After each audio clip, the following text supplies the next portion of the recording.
घडामोडी पाहुयात काही महत्त्वाच्या बातम्यांचा वेगवान आढावा। महाराष्ट्राच्या राजकारणात पुन्हा एकदा शिंदे भूकंप करणार। उपमुख्यमंत्री एकनाथ शिंदे ऑपरेशन टायगर राबवणार।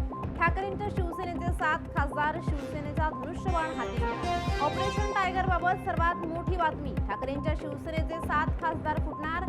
ठाकरेंची शिवसेना पुन्हा एकदा फुटीच्या उंबरठ्यावर। आम्ही पेरत जातो, तुम्ही चोरत जा, तुमच्याकडे पेरण्याची कला नाही। फोडाफोडीवरून ठाकरेंच्या शिवसेनेच्या नेत्या सुषमा अंधारेंची टीका।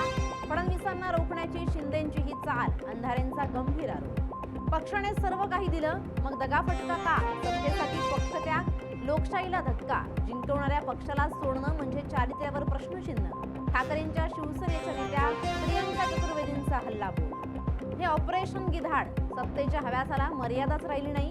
फोडाफोडीवर काँग्रेस नेते नाना पटोलेंचा हल्लाबोल। ठाकरेंची शिवसेना हळूहळू संपत चालली आहे। आमदार खासदारांचा ठाकरेंवर विश्वास नाही। ठाकरेंच्या शिवसेनेच्या फुटीवर असलेले निरुपम यांचं वक्तव्य, 2029 पर्यंत हा पक्ष पूर्णपणे संपून जाईल, निरुपमांचं भाग्य। ऑपरेशन टायगर यशस्वी ठरलं, जनतेचा विश्वास, विकासाचा ध्यास म्हणजे उपमुख्यमंत्री शिंदे। चायना एनसी यांचं वक्तव्य, ऑपरेशन टायगर नव्हे, ऑपरेशन प्रगतीचं। चायना एनसी यांचं, आम्हाला ऑपरेशन टायगर बद्दल काही माहिती नाही, भाजपचा यांच्याशी काही संबंध नाही।